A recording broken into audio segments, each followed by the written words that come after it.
நன்மை தீமை, எது நன்மை எது தீமை என்பதை திருவள்ளுவர் மிக அருமையாக விளக்கமாக எல்லோரும் புரியும் வரையில் அவர் எழுதியுள்ளார். அந்த பாடல் உங்களுக்காக. நன்மையும் தீமையும் நாடி நலம் புரிந்த தன்மையால் ஆளப்படும். நீங்கள் நாடி சென்று நலம் புரிய வேண்டும்.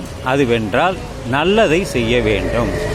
எதெல்லாம் நல்லதாக நீங்கள் கருதுகிறீர்களோ அல்லது தெரிந்தவரோ தெரியாதவரோ அவர் எதை வேண்டுகிறாரோ அதை செய்வதுதான். நாடியும் தீதும் நன்றும் பிறர் தர வாரா நோதலும்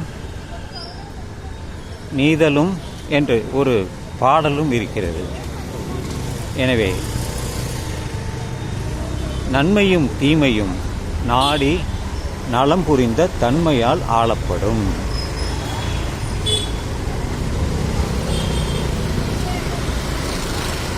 இன்னொரு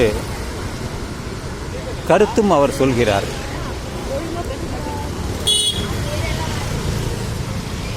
அது என்னவென்றால்,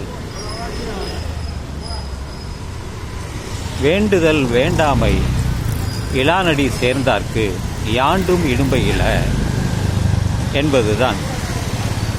இது வேண்டும் இது வேண்டாம் என்பதை தீர்மானிப்பது அவர் செய்கின்ற காரியத்தை பொறுத்தேதான் அமையும். நன்மையும் தீமையும் நாடி நலம் புரிந்த தன்மையால் ஆளப்படும். வேண்டுதல் வேண்டாமை இளானடி சேர்ந்தார்க்கு. இதெல்லாம் திருக்குறள் தான். ஒவ்வொரு குறளுக்கும் வாழ்க்கைக்கு தேவையான விஷயம்தான். எனவே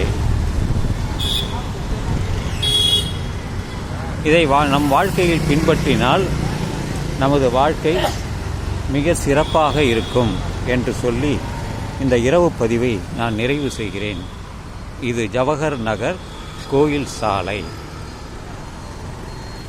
பெரம்பூர், பெருநகர சென்னை மாநகராட்சி, கிரேட்டர் சென்னை கார்ப்பரேஷன்.